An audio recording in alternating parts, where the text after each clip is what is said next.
জলদস্যুমুক্ত নিরাপদ সমুদ্রপথ নিশ্চিত এবং দেশের সম্পদ পাচার রোধে সতর্ক অবস্থানে কোস্টগার্ড।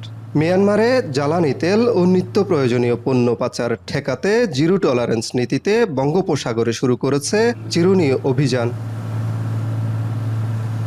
বুধবার দিনভর সোনাদিয়া ও কুতুবদিয়া চ্যানেলে চলে এই বিশেষ তল্লাশি। মাছ ধরার ট্রলারে প্রয়োজনের অতিরিক্ত তেল মজুত আছে কিনা, জেলের ছদ্মবেশে কোনো দস্যু বা অসাধু চক্র লুকিয়ে আছে কিনা এসব খতিয়ে দেখছে কোস্টগার্ড সদস্যরা।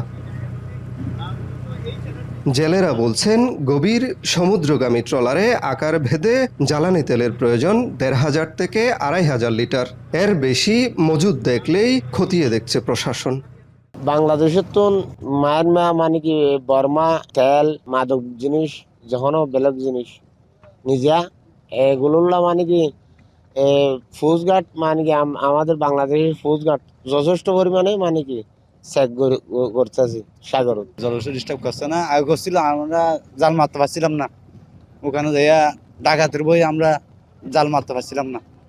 তো এখন আল্লাহ রকম মানে এখন ভালোই আছে। আর দেশত তো লইয়ের ওরা বর্মার মাঝে ফারগারা বেলার গিয়ার মাঝে ফারগারা বেলার ইন আর ক্ষতি নবাজিয়া। কোস্টগার্ড জানিয়েছে, নির্বাচনী ব্যস্ততাকে পুঁজি করে কিছু অসাধু সিন্ডিকেট সক্রিয় হওয়ার চেষ্টা করছিল। গত ২ মাসে একাধিক অভিযানে ৪টি আগ্নেয়াস্ত্রসহ আটক করা হয়েছে ৩০ জন জলদস্যুকে। উদ্ধার করা হয়েছে জিম্মি থাকা ৩২ জন জেলেকে। এছাড়া গত ৫ দিনে মিয়ানমারে পাচারকালে জব্দ করা হয়েছে ১০৬০ বস্তা সিমেন্ট।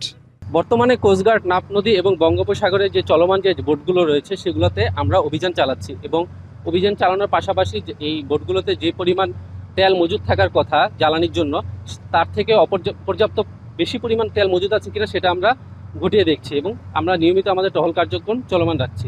নাফ নদী থেকে সমুদ্রের শেষ সীমা পর্যন্ত ২৪ ঘন্টা টহল আর আধুনিক প্রযুক্তির মাধ্যমে সন্দেহজনক গতিবিধি পর্যবেক্ষণ করছে কোস্টগার্ড। উপকূলের নিরাপত্তা রক্ষায় এই বিশেষ অভিযান অব্যাহত থাকবে বলে জানিয়েছে বাহিনীটি।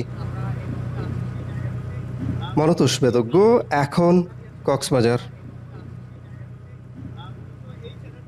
৭২ ঘন্টা ময়েশ্চার লক সমৃদ্ধ লিলি বডি ওয়াশ শিয়া বাটারের গুডনেস স্কিন রিপেয়ার করে রাখে সফট ও গ্লোয়িং।